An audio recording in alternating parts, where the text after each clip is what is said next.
Tara Westover was born and raised on Bucks Peak in southeastern Idaho, the youngest of 7 children in a fundamentalist Mormon family. It was a really beautiful place. The farm, my dad owned a junkyard, which was full of crumpled up cars, and we played in it. It was a very exotic kind of playground. So there's a lot of beauty in my childhood. I think it took me a long time to realize that that it wasn't completely normal.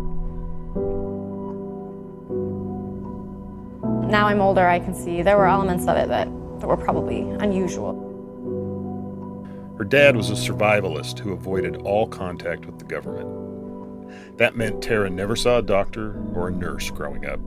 She didn't have a birth certificate. She watched as a school bus rolled past each day, but never got on board.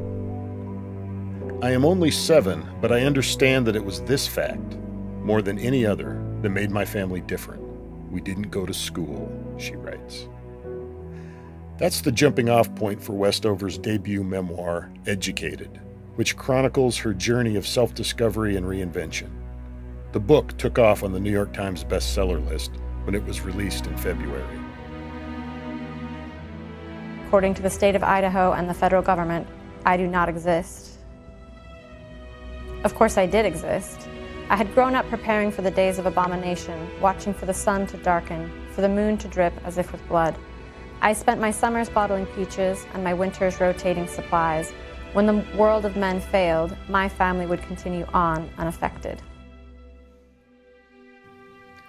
Since then, Tara's story has captured attention around the world, on bestseller lists, at book festivals, at universities like the University of Idaho, where the entire freshman class will be reading Educated this fall.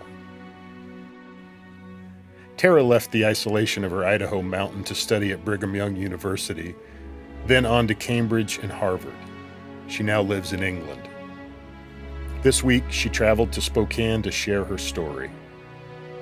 Please welcome Tara Westover to the Northwest Passages Book Club stage.